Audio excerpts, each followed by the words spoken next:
Ah, that dope dream team. It's your boy D Neal back with another reaction video, guys. Here we are with Australia's secret Chernobyl. Before we dive into this, make sure you guys subscribe to the channel, ring notification bell, get a video a thumbs up so it gets suggested. And what we got? This is Wittenoom. It's a place in northwestern Australia in the middle of the outback. Once, Wittenoom was the largest city in the region. Today, the houses are empty. On paper, this town no longer exists. The Australian government has removed it from official maps. Oh wow, The soil, are you serious? the bushes, and even the dust in the air are highly carcinogenic. Every breath can be toxic. Ew. Wittenoom is Australia's Chernobyl. Oh Except my that it's God. not radiation that makes this place so dangerous. What is it? What The happened sun? here?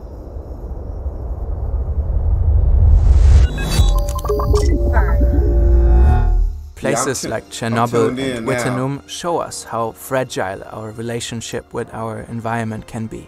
It's important to deal with limited resources consciously. Holzkern is the leading brand for watches and we're gonna jewelry skip the, made from natural sponsor. materials. Holzkern uses FSC certified wood and residual wood 100 years ago with a mine. In the mid-1930s, a small company begins to mine a blue mineral in these two gorges. In 1943, a larger corporation called CSR takes over the operation. The company wants to increase production. In 1947, with the support of the Western Australian government, CSR establishes a worker settlement 10 kilometers from the mine. Wittenoom is born. It's a typical wow. town with everything you'd expect. A school, a hotel, a hospital, a post office, a bakery. Huh. Okay. The town grows rapidly. Oh wow. At the time, many people Dang. flocked to the northwest of Australia in search of employment. By the 1950s, 20,000 people live in Wittenoom. Sheesh, that The was blue fast. mineral in the gorges is in high demand. Within a decade, 161,000 tons are extracted. The mine is Australia's only supply. The fine-grained tailings of the mine are put in these dumps close by. But the inhabitants are smart. It's a waste if the tailings are just left lying around. They use the residues for constructing roads and buildings or as insulation. The fine blue granules are excellent for mitigating the extreme heat of the outback.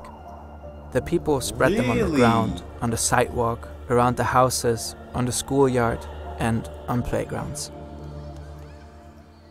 But there's a problem. This mineral is asbestos. Blue asbestos, the most. Are you serious?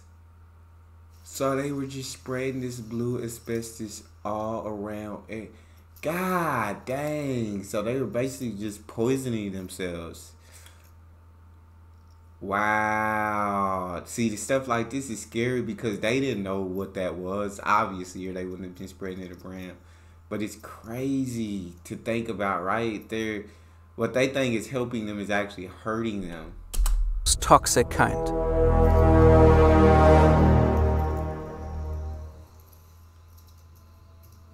Asbestos gets into the lung when dust containing microscopic fibers of the mineral is being inhaled. The asbestos particles are sharp, so they damage the pleura. That's the protective tissue of the lung. Prolonged exposure scars the organ and completely wrecks it. The result is shortness of breath, a persistent dry cough, and a lot of pain. This is called asbestosis, and it's clear asbestos causes it since the 1930s. Since then, there have been attempts in various countries to regulate the use of the mineral. Nonetheless, after World War II, it's becoming immensely popular. Soon, asbestos is a staple in construction around the world. After all, it's strong, cheap, insulating, and widely available. The market is booming. But if it was, why would you use this if it was poisonous? I thought asbestos was like a terrible bad thing. I didn't know it could be used to like help build stuff. Yeah, this is wow. My mind is blown. This is definitely new to me. Kent Micronite cigarettes proudly advertise their asbestos filters. It's a wild time. Cigarette designed just for you. Change to Kent, change to Kent. Lobbying organizations across the world will twist the truth about asbestos in the coming decades, even as the science is becoming crystal clear. The concerns of health professionals are largely being ignored. The same rings tragically true in Wittenoom.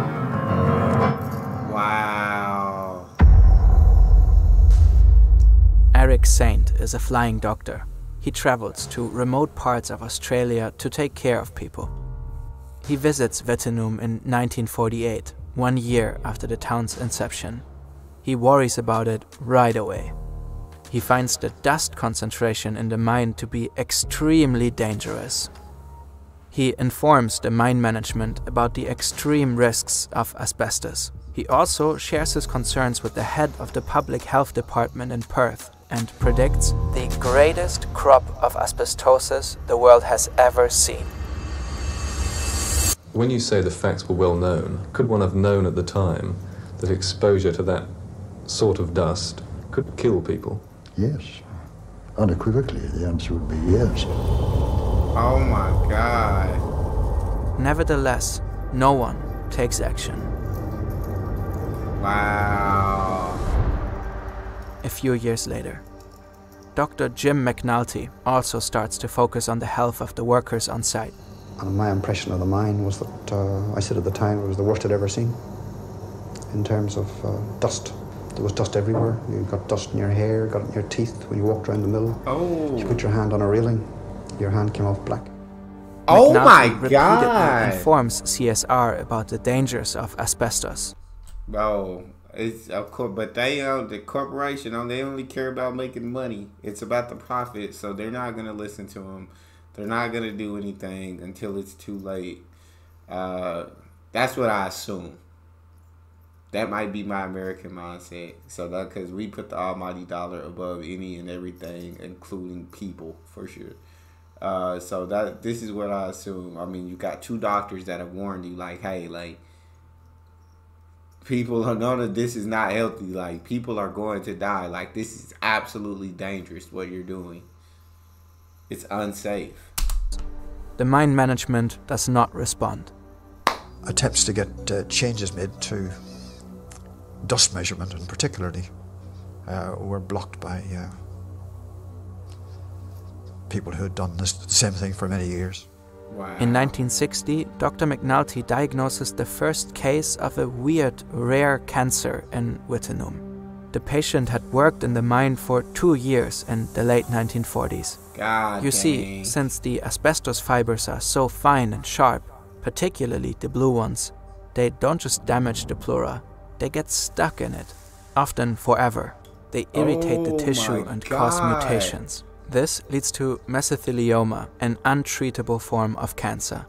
It usually appears with a delay of 20 to 50 years after the asbestos has been inhaled. Within 5 years after McNulty's first mesothelioma patient, more than 100 additional cases appear in workers and former employees of Wittenoom. At the time, that's more cases than in all other mines in Western Australia combined. Throughout all these years, the town's residents are not informed about the dangers of asbestos. They continue their everyday lives in Wittenoom, completely unaware, surrounded by deadly blue dust. Wow.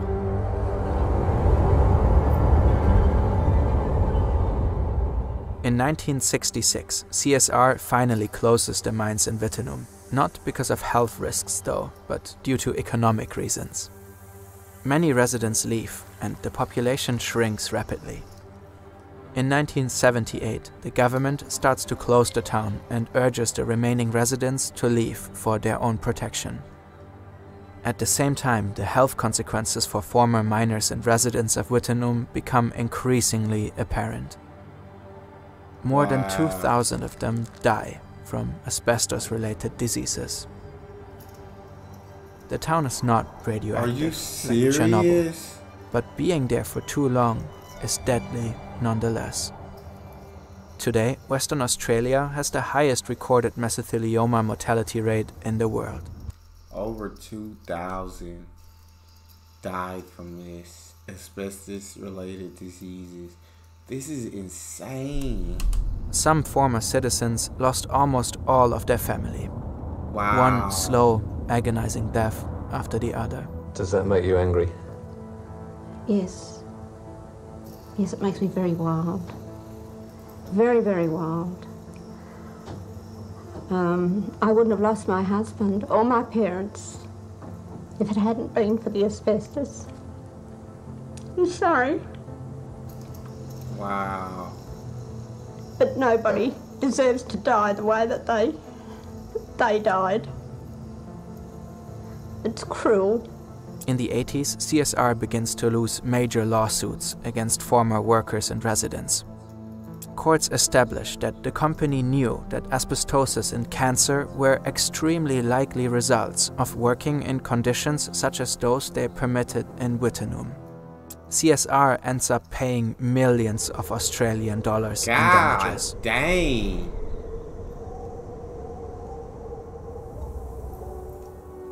In December 2006, Wittenum finally loses its town status. The power grid is disconnected. The town is removed from official maps and road signs. The blue dust remains. CSR left behind 3 million tons of asbestos tailings. They are at least 40 meters high and are located in the gorges near Wittenum. The fibers continue to spread through wind and water. This is the WAMA, the Wittenum Asbestos Management Area. It covers over 46,000 hectares and is the largest contaminated stretch of land in the southern hemisphere. That's crazy, bro. Yet, despite all of this, some people did not want to leave the town and their homes. What you mean they didn't want to leave? They didn't want to leave? This place that's killing? I understand being attached to your home. This is where you grew up. This is where your family grew up. But bro, this place is literally killing people that stay there. In 2022, the New York Times visited the last residents, an Austrian man named Mario Hartmann and Lorraine Thomas. Both ignored the government's orders to leave. Officials had to ultimately escort Thomas out of her house. Now, the last residents are gone, and the town is being demolished. But there are still people in Pilbara. The Banjima are indigenous people who inhabited the land around Wittenum long before the mine was ever set up. The area has great cultural significance for the Banjima. This is Maitland Parker, an elder of the Banjima people. He grew up in the vicinity of Wittenum and played in the gorges as a child, with serious health consequences. I was diagnosed with mesothelioma in 2016. Oh my God. And it's a miracle I'm still here. It's my will keeping me going to fight this blasted thing. A lot of my people have been affected by it, have died from it as well. For more than 10 years, the Banjima people have urged the government to clean up the area. Already back in 1994, an official report warned the situation would only get worse and strongly recommended the asbestos tailings dumps be cleaned up or stabilized, and that the road into the gorge be removed. I swear to God. But no action was ever taken. It would be too expensive. Disposing of all the asbestos could cost an estimated 100 to 600 million Australian dollars. Oh my God. So, yeah, it's going to cost millions, we know that, but hey, that's not our problem. Until then, the aftermath of Wittenum continues. The blue particles continue to be taken up by the wind that blows through the ruins. The tailings continue to crumble into the once magnificent gorges and to river streams. The sharp fibers are still in the lungs of people who played on the town's playgrounds and walked its streets. A great number of these people will die a painful death. That's insane. That is insane. That's scary to even think about. That's all we got. You guys got a favorite video suggestion, you can subscribe to Patreon and drop it in the comment section. It's your boy D Neal. Out.